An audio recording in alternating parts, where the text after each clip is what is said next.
저는 신앙생활도 좀 수십 년을 했고요. 결혼 생활도 30년, 34년째 하고 있습니다. 근데 제가 이렇게 결혼 생활을 하면서 제 자신이 해결할 수 없는 문제들이 있었어요. 그것은 신앙생활을 하면서도 그렇고 알 수 없는 수수께끼 같은 것이 있었는데, 그것은 제가 남편을 진심으로 사랑해요. 아주 사랑하고 아끼고 너무 제가 소중하게 생각했습니다. 그러는데도 제가 화가 나거나 질투심이 나면 그 남편이 너무 밉고 싫었어요. 그래서 그 남편에게 할 소리 안 할 소리 마구 제가 하곤 했어요. 그리고 감정이 가라앉고 나면 너무나 미안해서 제가 남편에게 이렇게 이야기하곤 했습니다. 여보, 그때 그거는 내가 화가 나서 한 것이지 내 진심이 아니에요. 홧김에 한 소리니까 이해해 주세요. 정말 미안해요. 이 사과의 말을 참 긴 세월 하고 살았어요. 그래서 처음에는 남편이 제 그런 사과를 받아주었지만 세월이 지나고 같은 언행이 반복이 되면 이게 통할까요? 다들 해보셨나 봐요.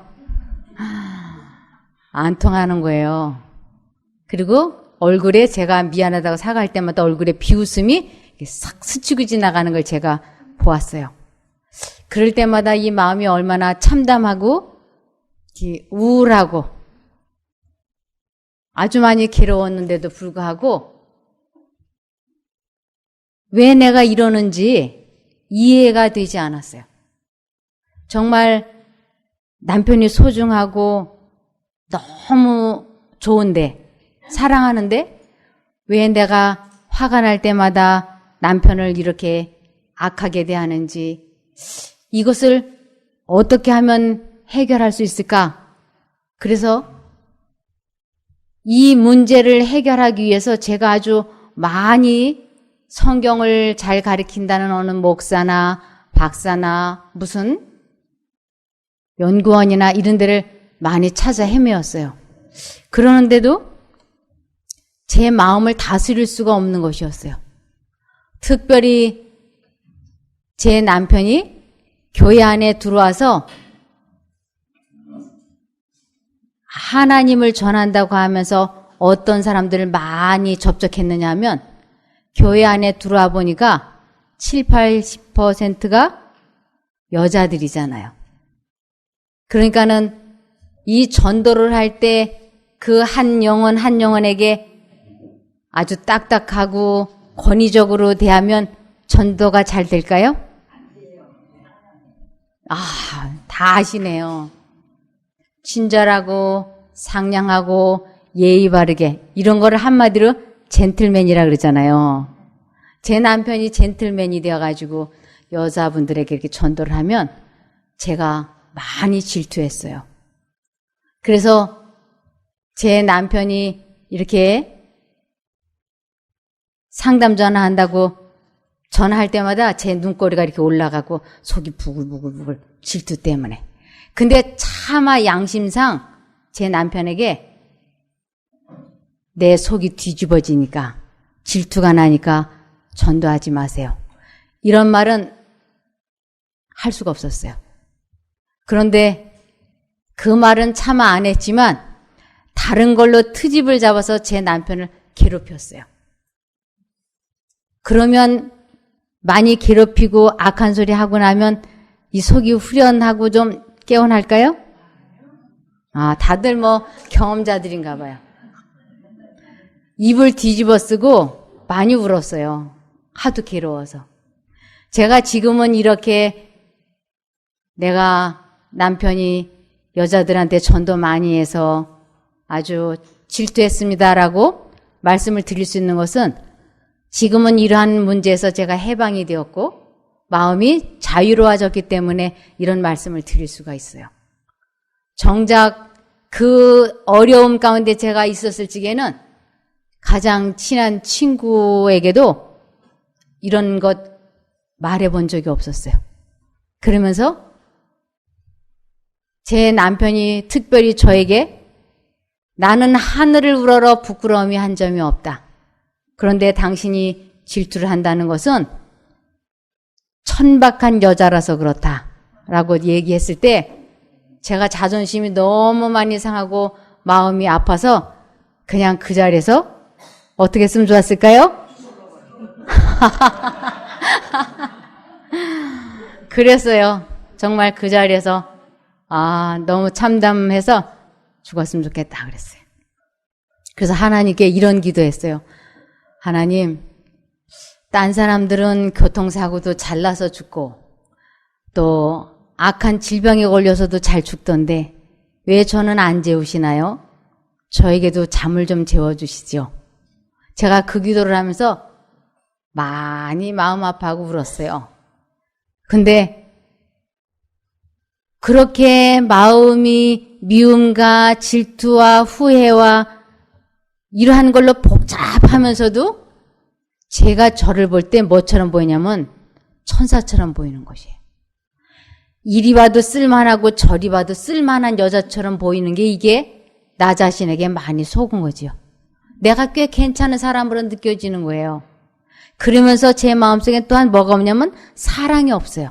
그래서 이 사람은 이래서 싫고 저 사람은 저래서 믿고 그러면서 제가 어떨 때는 내 자신이 꽤 쓸만하고 괜찮아 보이고 어떨 때는 초라하기가 이런 말로 다 할 수 없어요. 질투로 마음이 괴로울 때는 초라하기가 또 말도 못하고 비 맞은 닭 같고 또 거기에서 조금 벗어나고 나면 또 나같이 또 쓸만한 여자도 없는 것 같고 이렇게. 그런데 어느 날 제 남편에게 제가 물어봤어요. 나와 결혼한 것 어떻게 생각하느냐? 그러면 전 제 남편이 틀림없이 이렇게 대답할 줄 알았어요.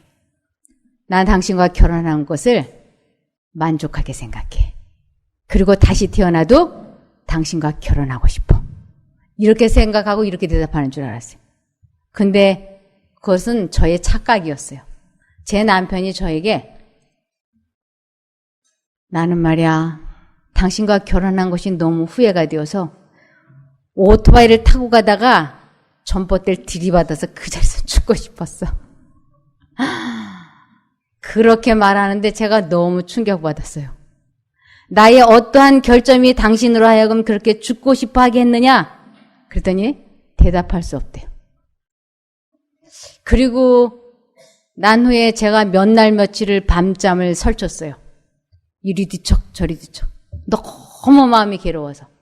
하나님을 믿는다고 수십 년을 믿었는데 나를 가장 정확하게 잘 보고 있는 사람이 남편인데 나로 인해서 죽고 싶어 한다 그러면 나에게 문제가 있는데 문제는 내가 나를 못 보고 있는 것이었어요.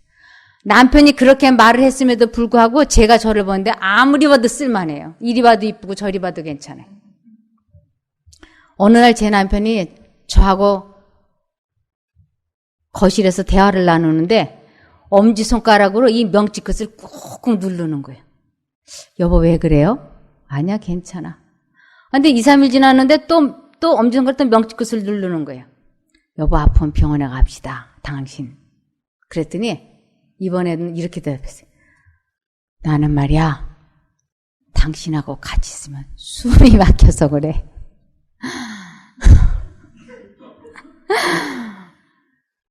제가 이 상대방을 이렇게 전곡을 찌르는 말, 비난의 말, 책망의 말 이런 말을 거침없이 남편한테 하거든요. 그러니까 저하고 있으면 긴장이 되나 봐요.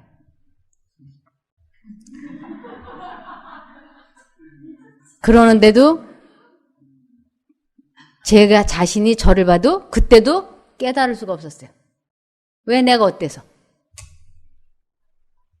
근데 하나님께서 나를 보시는 것처럼 남편이 나를 보는 것처럼 나를 객관적으로 좀 볼 수 있으면 좋겠다는 생각이 그때 들기 시작했어요. 그래서 기도했습니다. 하나님께서 나를 보시는 것처럼, 제 남편이 저를 보는 것처럼 나를 객관적으로 볼 수 있도록 하나님 도와주십시오. 그렇게 간절히 기도를 했습니다. 그 기도의 응답은 한 달 정도 지났을 때 나타났어요. 제가 베드로전서 4장 15절을 보는데, 저는 이 성경을 참 여기저기 많이 보았는데 그날따라 이 베드로전서 4장 15절이 아주 눈에 번쩍하고 보이는 것이었어요. 베드로전서 4장 15절입니다. 여기에 너희 중에 누구든지 살인이나 도적질이나 악행이나 남의 일을 간섭하는 자로 고난을 받지 말려니와. 여기 너희 중에 누구든지 살인이나 그랬는데, 이 살인은 저는 과거에는 사람을 꼭 살해하는 것이 살인인 줄 알았어요. 근데 성경을 전체적으로 보니까 상대방에 대해서 좋지 않은 생각이나 감정을 가지고 있는 것이 곧 살인이라고 하는 걸 알게 됐어요. 그래서 그 형제를 미워하는 자마다 이미 살인했느니라 그러잖아요. 저는 누구에 대해서 이렇게 자꾸 좋지 않게 생각을 했냐면, 누구에 대해서 했을까요? 네. 제 남편이 자꾸 저한테 이런 말을 했습니다. 당신은 나를 무시해. 그럴 때마다 제가 펄쩍 뛰었어요. 아니야, 난 당신을 안 무시하지. 당신 나이가 얼마나 소중한 사람인데. 난 절대 당신 무시한 적 없어요. 아니야, 당신 날 무시해. 안 무시했다니까. 안 무시했어. 이래서 이 문제를 이렇게 다투곤 그랬어요. 그래서 이 문제를 놓고 제가 하나님께 기도했습니다. 하나님, 저는 남편을 무시해 본 적이 한 번도 없는데 제 남편이 저렇게 말을 하니까 저 사람이 거짓말하는 것 같지는 않으니까 하나님께서 저를 깨우쳐 주십시오. 그렇게 기도를 하고 나서 며칠 후에 응답이 왔어요. 제가 남편이 운전하는 차에 조수석에 이렇게 앉아 있는데 제 남편에 대한 약점이나 실수나 결점이나 이런 것을 창밖을 내다보면서 곰곰이 생각하고 있었어요. 아유, 일 처리하는 걸 보니 아유, 이래가면서 이걸 곰곰이 생각하고 있는데 그때 성령의 음성이 제 머릿속에 아주 번개처럼 스치고 지나갔어요. 지금 남편을 무시하고 있잖아. 깜짝 놀랐어요. 아니, 나 남편 안 무시했는데? 남편에 대한 실수나 약점이나 결점을 생각하고 있는 그 자체가 살인하는 것이며 그를 무시하는 것이며 그를 사랑하지 않는 거야 하고 성령 하나님께서 제 양심에다가 말씀을 해 주셨어요. 제가 그때 이것이 예수님의 음성이다. 지금 성령 하나님께서 내 기도의 응답으로 내 양심에다 대고 정확하게 말씀하시고 계신다고 하는 것을 그 순간 깨닫고 나서 그때서야 비로소 고린도전서 13장 4절과 5절에 있는 사랑은 악한 것을 생각지 아니하며라는 것이 무슨 뜻인 줄 알았어요. 그 후로 제가 남편에 대한 약점이나 실수나 결점이 머릿속에 떠오를 때마다 이 생각을 하지 않겠다고 아주 굳은 결심을 하고 하나님께 그 순간 기도를 해서 그분의 능력으로 제 생각을 통제시킬 수 있게 되었어요. 그때부터 제 남편이 지금까지 저에게 당신은 나를 무시해라는 소리를 하지 않는 것이었어요. 그래서 이 베드로전서 4장 15절에 살인이라고 하는 것은 상대방에 대한 좋지 않은 생각이나 감정을 품고 있는 것을 살인이라고 한다는 것이었습니다. 그리고 도적질이라고 하는 것은 정직하지 않는 모든 언행을 의미하는 것이었어요. 선의의 거짓말이라든가 하여튼 어떠한 경우에도 하나님 앞에 부끄럽지 않는 그러한 정직이 아닌 것은 도적질인 것이었어요. 그러면서 악행이라고 하는 것은 선인 줄 알면서 행하지 않는 것, 올바르지 않는 것, 불친절한 것, 따뜻하지 못한 모든 언행, 이러한 것들이 다 악행에 속한 것이었습니다. 그러면서 남의 일을 간섭하는 자라 그랬는데 저는 제 남편이 제가 사랑하기 때문에, 나의 남편이기 때문에 남편의 약점이나 결점이나 실수를 보면 반드시 그것을 충고하고 책망을 해서 올바르게 되도록 도와줘야 된다고 생각했어요. 이것을 하지 않으면 직무유기라고 생각했어요. 그래서 제 남편이 설교를 하면 제가 한쪽에 앉아가지고 수첩에다 열심히 무언가를 적었어요. 제가 그것을 이렇게 적는 것은 감동 감화 받은 것을 이렇게 적은 게 아니고 저 설교의 저 단어는 부적절하다. 저런 단어는 쓰면 안 된다. 저 예화는 좋지 않다. 이러한 것들을 빼곡히 적었다가 아무도 없는 시간이면 제가 이것을 다 이야기해 줬어요. 그러면 제 남편이 아유 당신은 어쩌면 이렇게 지혜롭고 똑똑해 그럴 줄 알았어요. 그런데 제 남편이 너무너무 싫어하는 것이에요. 그러면서 어느 날부턴가는 설교하러 갈 시간이 가까워지면 자꾸만 저보고 이렇게 얘기해요. 당신 피곤해 보이는데 집에 있지 그래?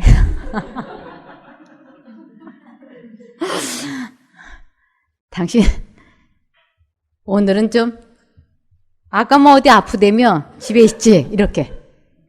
그러면 제가 눈치가 있잖아요.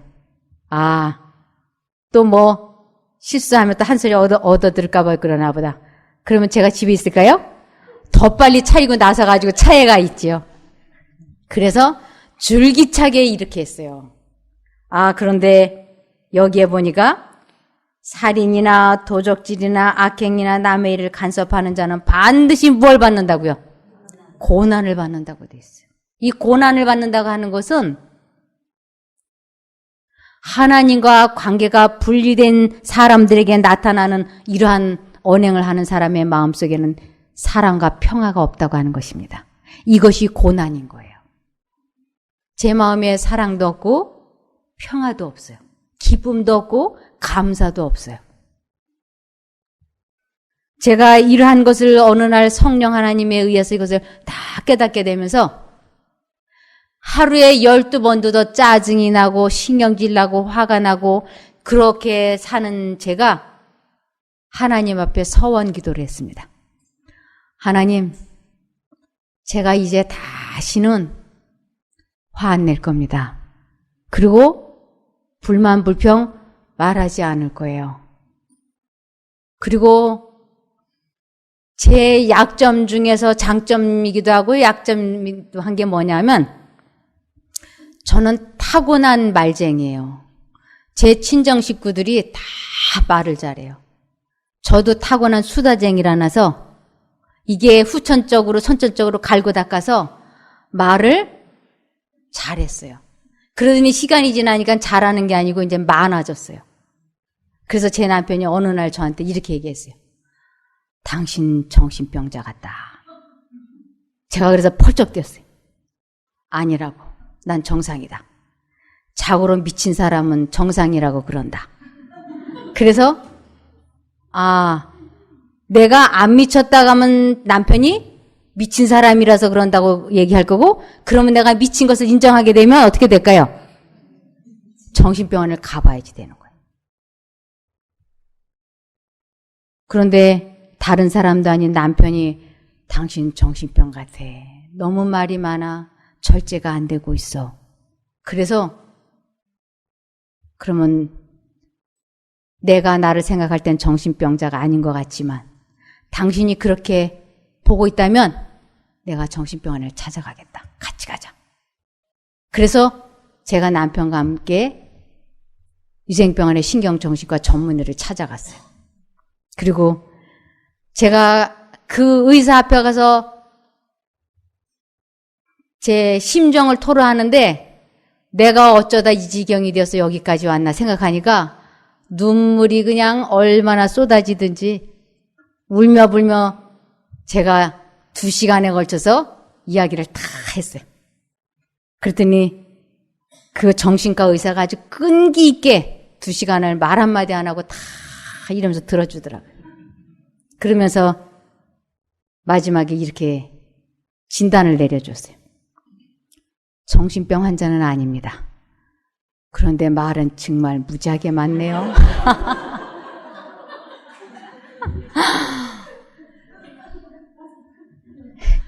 그래서 아니라고 하는 것이 어찌됐든 진단이 내렸으니까 남편 앞에 이제 죄인은 아니잖아요.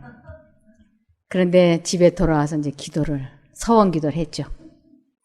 이제 화 절대 안 내겠습니다. 그리고 불만 불평 말하지 않겠습니다. 그리고 하나님, 다시는 말 많이 안 하겠습니다. 도와주십시오. 이것이 가능할까요? 불가능합니다. 이건 불가능한 일이에요. 근데도 제가 기도를 했어요. 다시는 화를 안 내겠다고 아주 굳은 결심을 하고 새벽 기도하고 금식 기도도 하고 제가 기도 정말 많이 했어요. 이 3가지 문제 해결하기 위해서. 그런데 아주 결정적인 순간일 때마다 요번 한 번만 화를 내고 내일부터 참아. 이 생각과 지금 참지 않으면 이 버릇 못 고치니까 지금 참아. 이 두 생각이 마음속엔 늘 들어왔어요. 그런데 저는 요번 한 번만 말하고 다음부터 참아라고 하는 쪽을 선택을 했기 때문에 이 화내고 짜증내고 신경질 내는 이 버릇을 못 고쳤어요. 그리고 남의 험담이라든지 불만 불평도 요번 한 번만 말하고 다음부터 말하지 말자. 아니야 지금 참아야지 돼. 이 두 생각이 들어올 때 언제든지 저는 요번 한 번만 하고 다음부터 안 하겠다는 쪽을 선택을 했기 때문에 제 자신과의 싸움에서 이길 수가 없었어요. 근데 이제 이 서원 기도를 했기 때문에 하나님, 제가 이 싸움에서 승리하기만 하면 제 마음을 다스리게만 해주시면 하나님, 제가 하나님을 위해서 모든 것을 하겠습니다. 도와주십시오. 이렇게 기도를 했습니다. 근데 어느 날 제 남편이 제가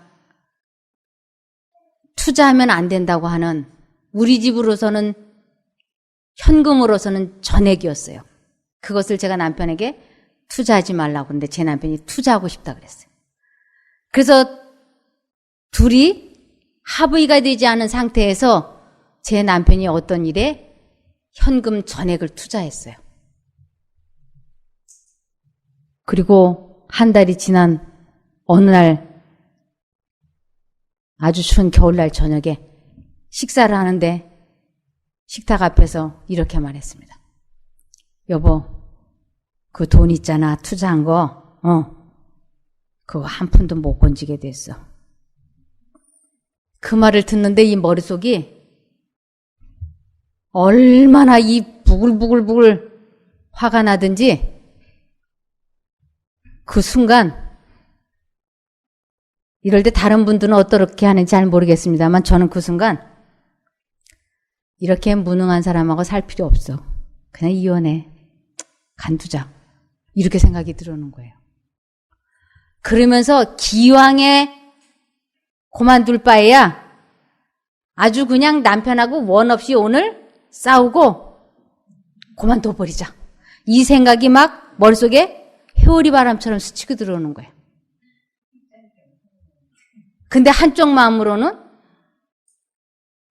지금 이 순간 감정을 지배하지 못하고 감정대로 처리하고 나면 감정이 가라앉고 난 후에 말로 다 할 수 없이 후회할 거야. 그러니 지금 감정을 다스려야지 돼. 아니 어떻게 사람이 이럴 수가 있어. 내가 그렇게 하지 말라고 했는데 전 재산을 날렸잖아. 그러니까 어떻게 같이 살아? 안 돼. 이대로 넘어가면 안 돼. 이 두 생각이 마음속에 얼마나 전쟁이 되는지 견딜 수가 없는 거예요. 참을 수가 없는 거예요. 그런데 그 자리에 그냥 앉아있다가는, 밥상 앞에 그냥 앉아있다가는 내가 어떻게 변할지 나 자신도 내가 알 수가 없는 거예요.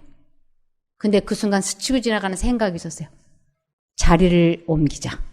그래서 제가 안방으로 자리를 옮겨갔어요. 그리고는 무릎을 꿇었어요. 하나님, 참을 수 있게 도와주세요. 이 고비를 그냥 잘 넘길 수 있도록 저 좀 도와주세요. 그러면서 막 기도를 하는데 제가 다 참아졌을까요? 안 참아져요. 다시 못 견뎌서 주방 거실로 나왔어요. 거실에 나오니까 제 남편이 식탁 앞에 앉아 있어요. 다시 들어오는 생각이 아주 오늘 원 없이 싸우고 그만 살고 말자. 한쪽 마음으로는 위험하니까 바깥으로 피해라. 그래서 제가 위험해서 현관 쪽을 걸어가면서 제 온 전신이 사시나무처럼 떨리기 시작을 했어요. 이 감정을 다스릴 수 없는 감정을 다스리려고 하니까 온 전신이 막 사시나무처럼 떨리는데, 운동화를 신으려고 고개를 숙이는데 눈에서 눈물이 후두둑 이렇게 떨어지는 거예요. 너무너무 참기가 힘든 거예요. 얼마나 힘이 드는지. 한쪽 마음으로는 남편이 100% 잘못했으니까 내가 화내는 것이 너무너무 마땅하고 합리적이다. 그러니 원 없이 싸워야 된다고 생각은 들어오고, 한쪽으로는 다시는 영원히 화를 내지 않겠다고 결심했잖아. 그리고 이 문제를 위해서 그렇게 오래 기도하며 울었잖아. 지금부터 참아야 돼. 오늘 이 순간 참지 않으면, 이 고비를 그냥 잘 넘기지 않는다면 너는 앞으로 영원히 마음을 다스리지 못하는 사람으로 일생을 마치게 될 거야. 지금 참아야 돼. 이 두 생각이 마음속에 얼마나 치열한지 몰라요.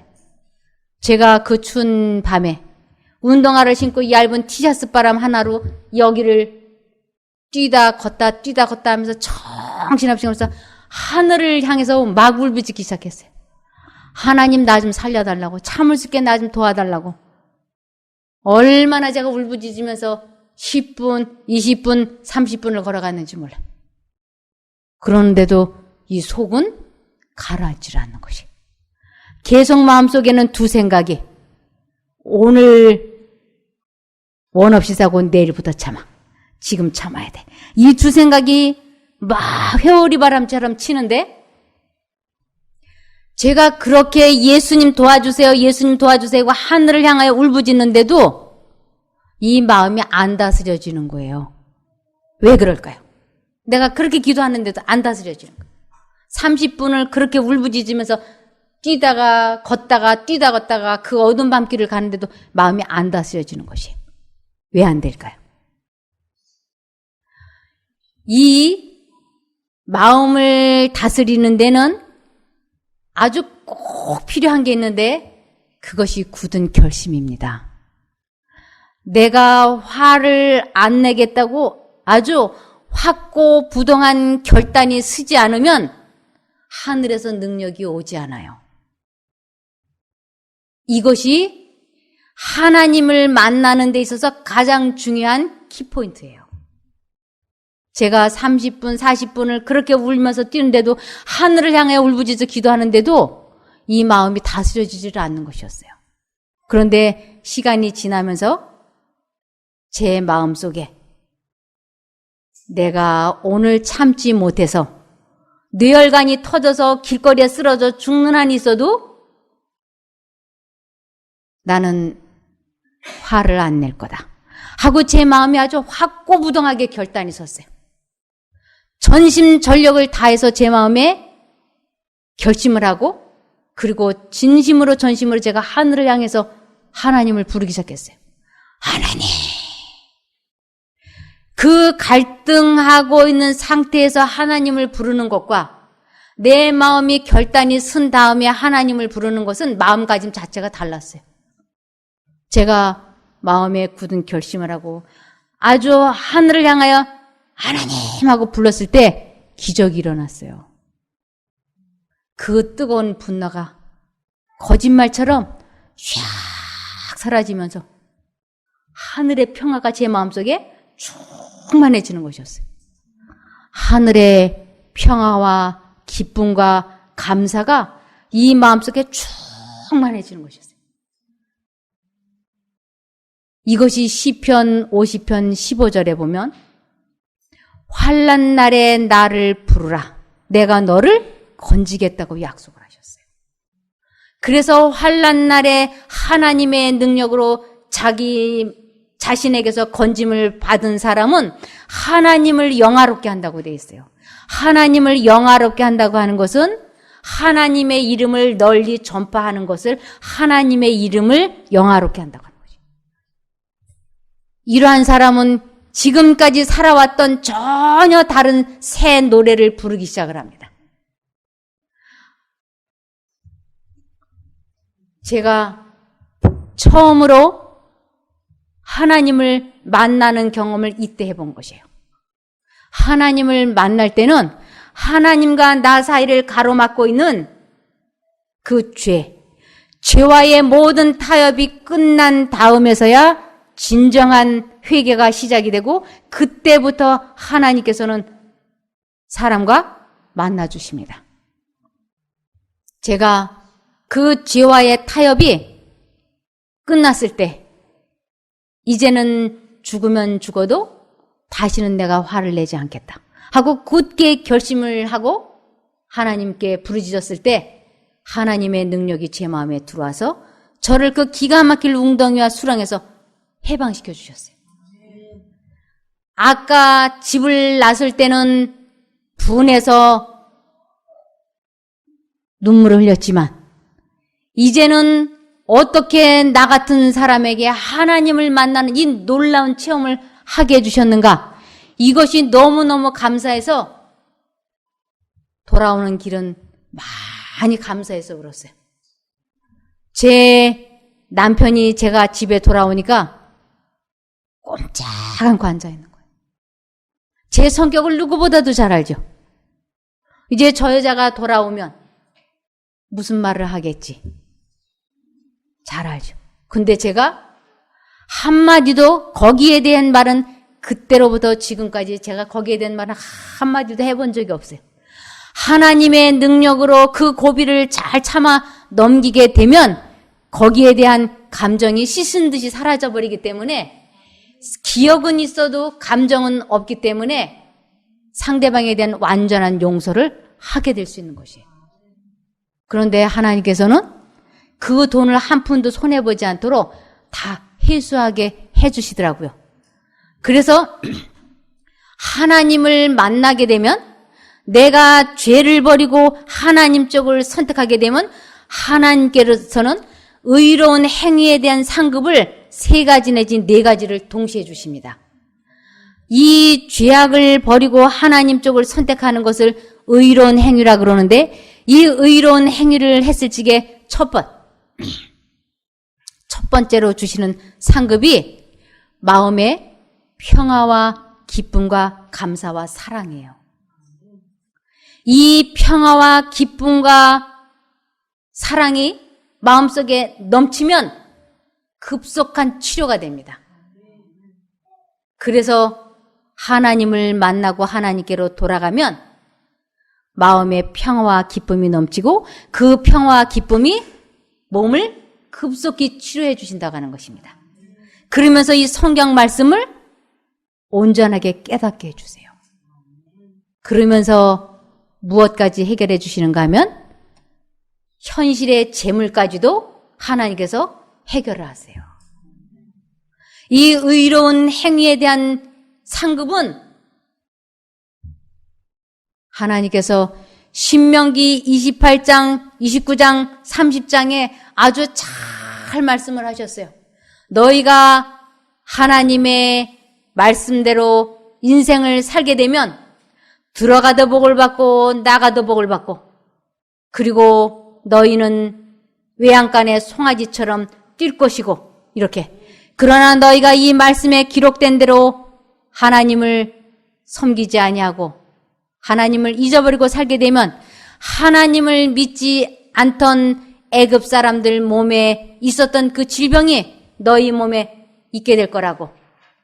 우리가 하나님을 저버리고 내 뜻과 내 생각대로 인생을 살게 되면 우리들 마음속에 무엇이 없는가 하면 사랑과 감사와 기쁨이 없어요.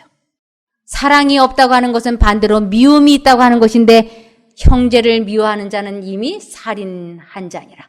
내 몸을 내가 치는 것이에요. 그래서 자가면역 결핍이라고 하는 그 숱한 병들이 자가면역 결핍이라고 하지 않습니까? 그것이 다 뭐예요? 마음의 사랑을 품지 않은 것이에요. 누군가를 늘 미워했어. 그래서 형제를 미워하는 자는 자기 자신부터 심한 질병에 걸릴 수가 있는 것입니다.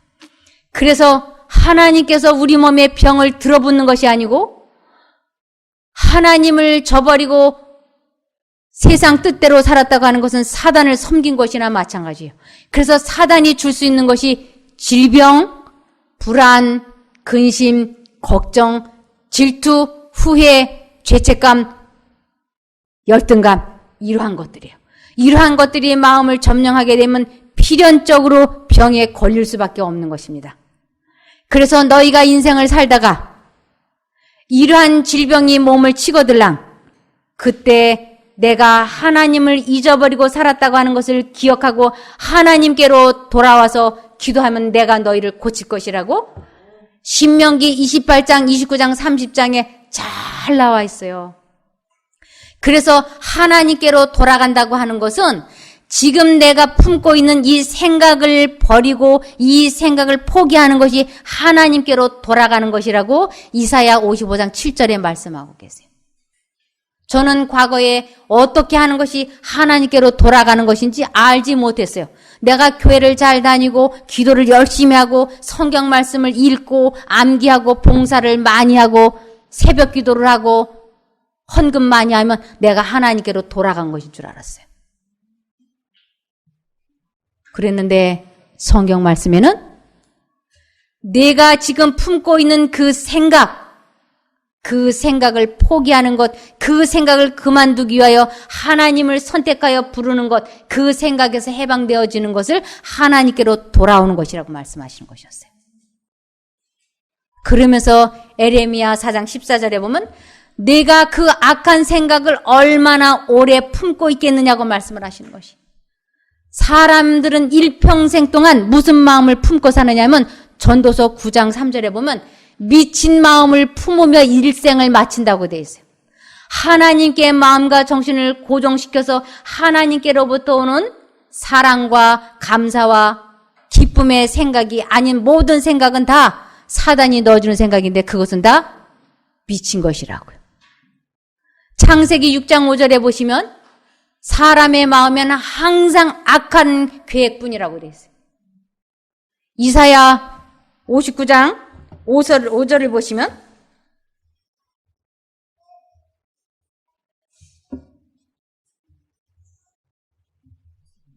독사의 알을 품는 자, 독사의 알, 사단이 넣어주는 생각을 곰곰이 품으면 어떻게 될 거라고요? 결국 독사가 나올 거라고. 그것은 내 생각이 악한 것을 품었기 때문에 우리는 사단을 닮아가는 것을 독사의 알을 품었다가 독사가 나온다고 하는 것입니다. 저는 이러한 사람이었어요.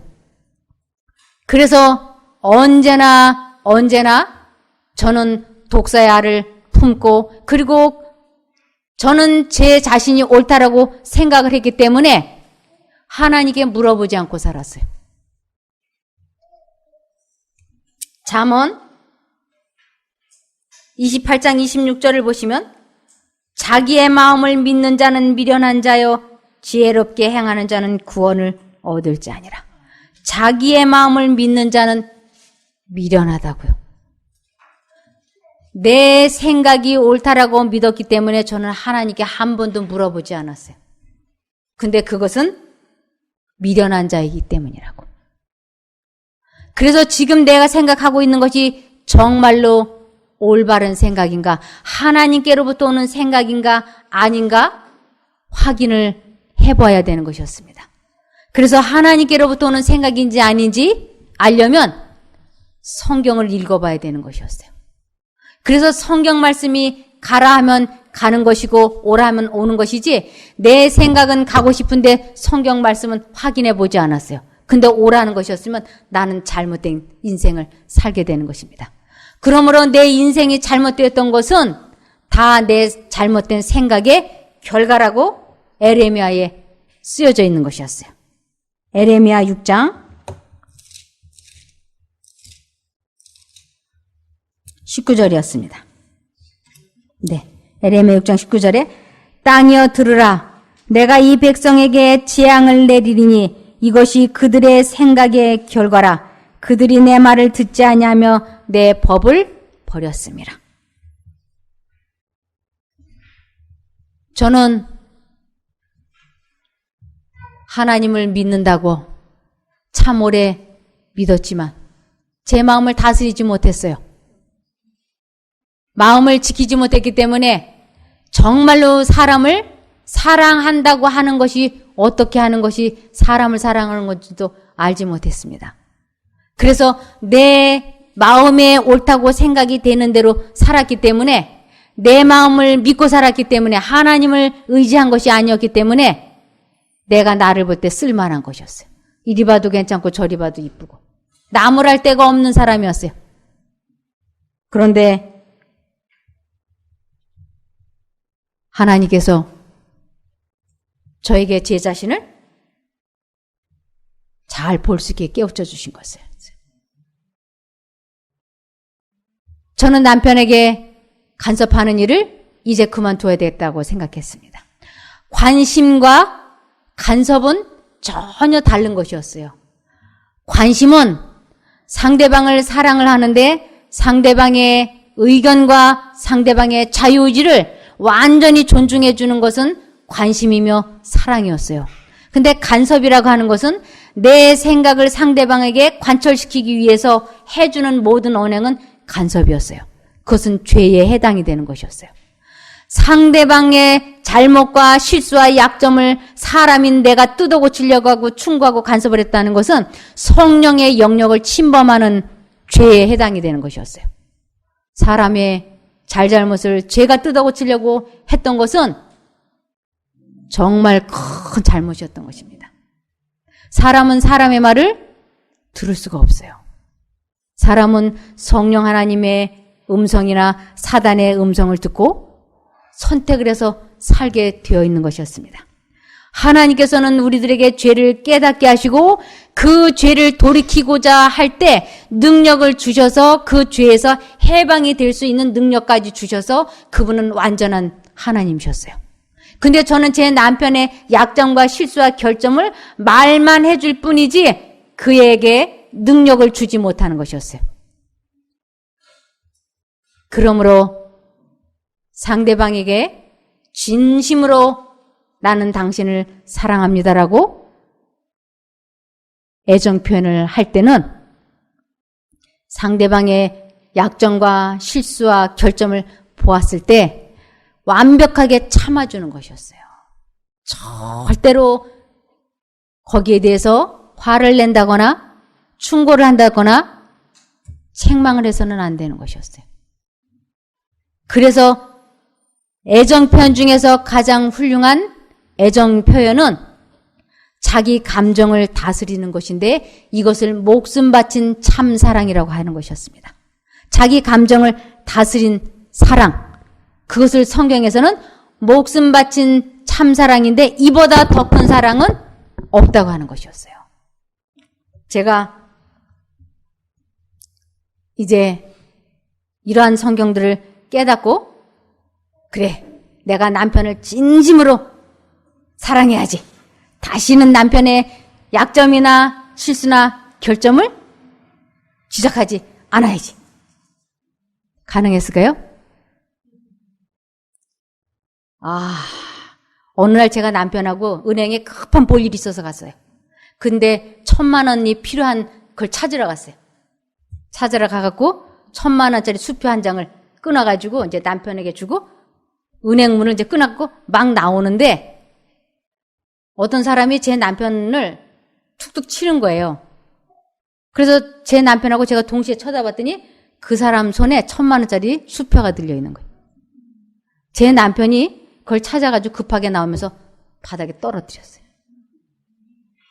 그걸 그 사람이 주워서 줬으니까 망정이지. 우리가 그냥 와버렸으면 그동안에 찾아갔으면 아찔한 일이 아니에요? 그 순간 제가 무슨 말이 하고 싶었을까요? 당신 정신이 뭐 있냐 없냐 말하고 싶은 거예요. 책망의 말이 하고 싶은 거예요. 이거는 말해도 마땅할 것 같죠?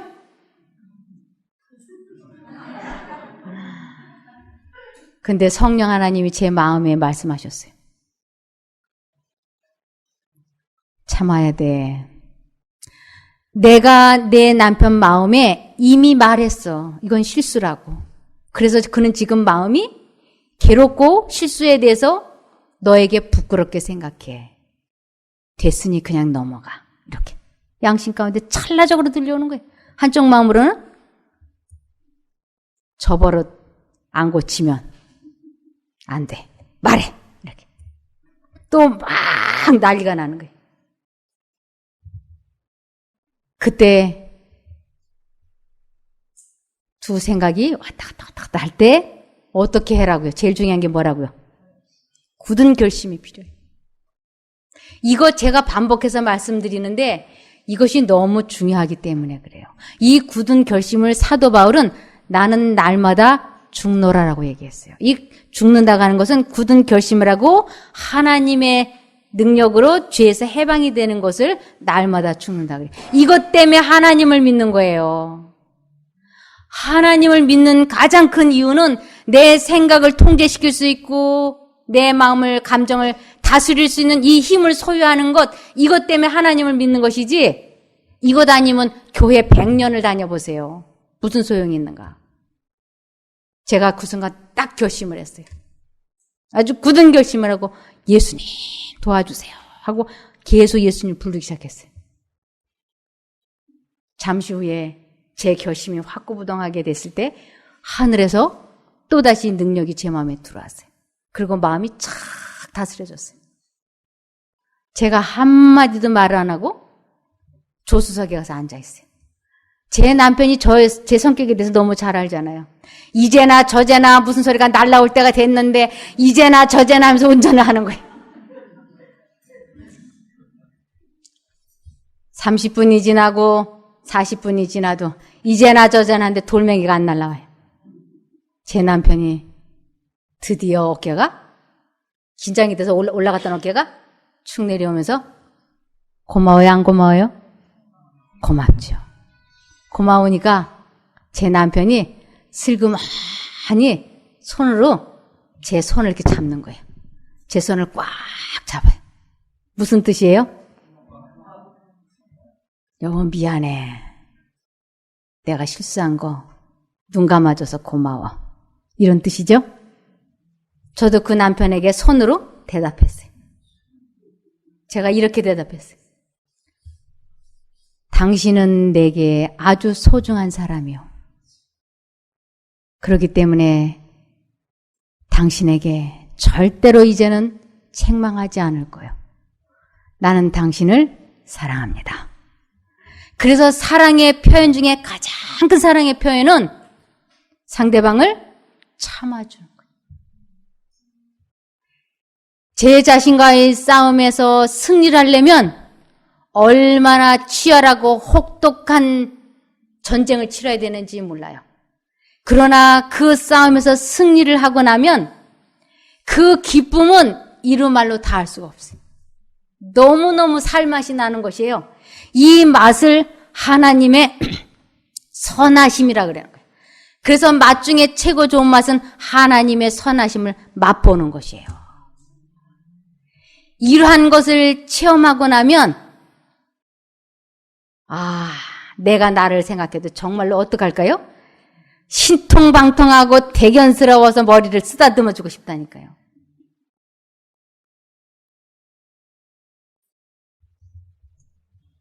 저는 아까 말씀드린 것처럼 또 말이 또 얼마나 많아요, 제가. 그러니까 이 말 많은 사람이 이 말을 절제한다고 하는 것은 하나님의 능력이 아니고서는 불가능한 일이에요. 이 말이 언제 또 많아지는가? 나를 자랑하고 싶을 때, 약간 좀 짜증이 나려고 할 때, 요럴 때 이 말이 잘 나오잖아요. 근데 그때도 굳은 결심을 하고 하나님을 부르면 마음이 차분해지면서 상대방의 말을 많이 경청할 수 있게 해주셔요. 그리고 식욕도 똑같은 원리고, 제가 질투 때문에 그렇게 고생을 했는데, 제가 이 질투심 때문에요 24시간 운 적이 있어요. 얼마나 이 질투가 온갖 상상과 공상으로 마음을 괴롭히는지 말도 못해요. 운전을 하면서도 울고, 길을 가면서도 울고, 자다가도 울고. 근데 그때마다 결심하고 예수님 부르고, 결심하고 예수님 부르고. 그러면서 어느 날 목 조르고 있던 그 질투라고 하는 족쇄가 팍 끊어진 거예요. 그리고 그 마음을 다스리게 되어서 이제는 제 남편이 전화기를 붙잡고 5시간을 얘기하건 24시간을 이야기하든 그것은 하나님과 그 사람과의 문제고, 나는 내 갈 길 가는 거예요. 나는 하나님 손 붙잡고 가고, 제 남편도 하나님 손 붙잡고 가는 거예요. 그러면서 구원을 이루어가는 것입니다. 내가 구원받았다라고 내가 나 자신에게 심판을 내릴 수가 없어요. 이 구원은 누구에게 속한 것이냐면 하나님의 영역에 속한 것이기 때문에 하나님께서 구원해 주시면 감사한 것이고, 아니다 그러면 아닌 거예요. 어떻게 내가 나를 구원받았다고 심판을 할 수가 있겠습니까?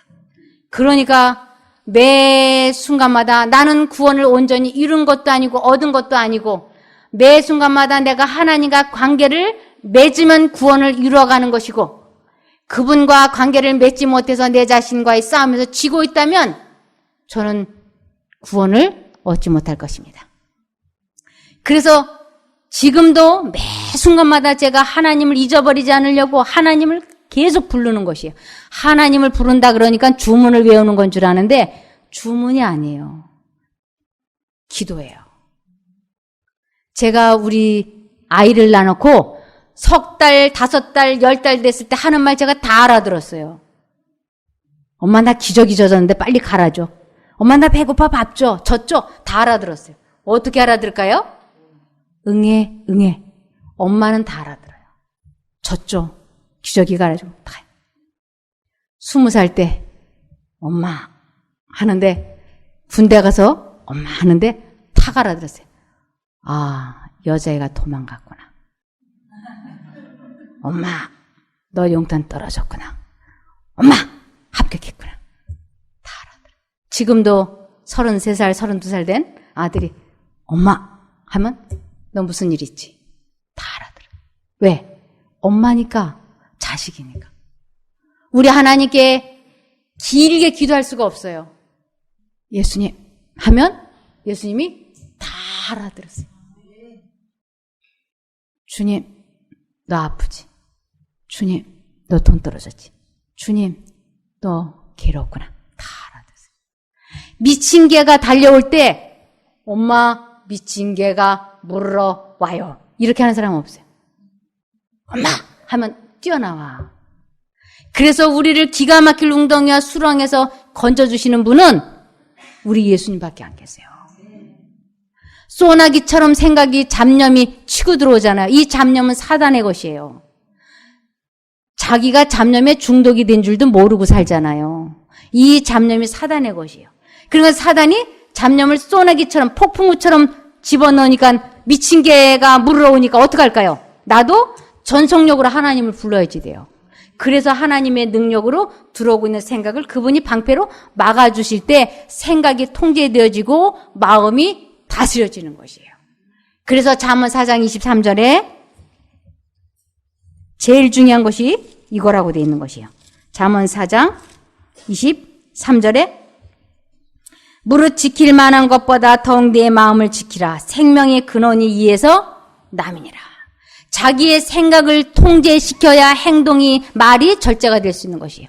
생각을 통제시키지 못하면 저처럼 미친 사람처럼 말이 줄줄줄 나오고 하루에 12번도 더 화를 내게 되고 12번도 더 질투하게 되는 것입니다.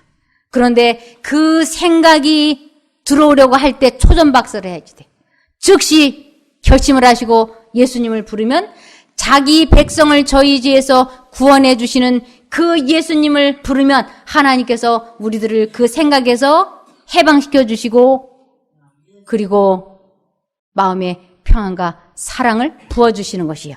이것을 시편 66편에 보면 이러한 사람들이 이것을 전한다고 되어 있어요. 시편 66편 16절. 이것을 경험하게 될 때 비로소 하나님이 사랑이시고 하나님은 사람을 벌 주지 않는다고 하는 것을 마음속 깊이 깨달을 수가 있어요. 그래서 하나님을 오해하고 두려워하는 사람들에게 하나님이 사랑이시라고 하는 걸 전할 수 있게 되는 것입니다. 하나님을 두려워하는 너희들아 다 와서 들으라. 하나님이 내 영혼을 위하여 행하신 일을 내가 선포하리로다. 제가 지금 하나님께서 나에게 해주신 내 영혼을 위하여 베푸신 그것을 제가 지금 말씀드리지 않습니까? 이것을 새 노래라고 얘기하는 것이에요. 이 새 노래를 부르는 사람들이 천국을 가는 것이에요. 사람이 이 새 노래를 부르지 못하면 무슨 노래를 부르고 살았냐 하면 묵은 노래, 흘러간 노래를 부르게 돼 있어요. 자기의 지나간 과거라든지 행적이라든지 이러한 것만 줄줄이 말하게 돼 있어요. 그런데 새 노래라고 하는 것은 하나님의 능력으로 죄에서 해방이 된 자기 자신과의 싸움에서 승리한 경험담을 선포하는데 이것을 새 노래라고 하는 것이에요. 그래서 더 이상은 자기를 높이고 자기를 나타내는 이야기를 할 필요를 못 느끼는 것이에요. 왜냐하면 새 노래만이 가치가 있기 때문에 그것만을 이야기하는데 시간을 쓰는 것입니다. 시편 40편 1, 2, 3절입니다. 시편 40편 1, 2, 3절. 내가 여호와를 기다리고 기다렸더니 귀를 기울이사 나의 부르짖음을 들으셨도다. 나를 기가 막힐 웅덩이와 수렁에서 끌어올리시고 내 발을 반석 위에 두사 내 걸음을 견고케 하셨도다. 새 노래 곧 우리 하나님께 올릴 찬송을 내 입에 두셨으니 많은 사람이 보고 두려워하여 여호와를 의지하리로다. 우리 모두가 새 노래를 부르는 사람이 되어서 하늘 유리바닷가에서 만나기를 소망하며 말씀을 마치겠습니다. 감사합니다. 하늘에 계신 저희들의 아버지 하나님, 저희들 귀하신 인도와 섭리로 이렇게 만났습니다.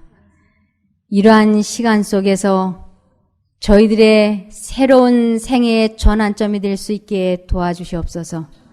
이러한 만남이 영생에 이르게 하시고 하늘 유리바닷가에서 꼭 만나는 저희들이 되게 이끌어 주시옵소서. 매 순간마다 주님을 잊어버리고 있을 때 주님의 이름이 생각나고 기억나게 해주신다면 이유를 불문하고 굳게 결심하고 하나님을 선택하여 부르겠사오니 저희들 꼭 도와주시옵소서. 생활에 개혁이 일어날 수 있도록 영적인 부흥을 허락하여 주시옵소서. 저희가 의로운 행위를 했을 때에 하나님께서 귀한 상급을 허락하여 주심으로 저희들이 신속하게 치료되어지고 품성이 예수님을 빼어담는 저희가 되게 복 주시기를 예수님 이름으로 기도드리옵나이다. 아멘.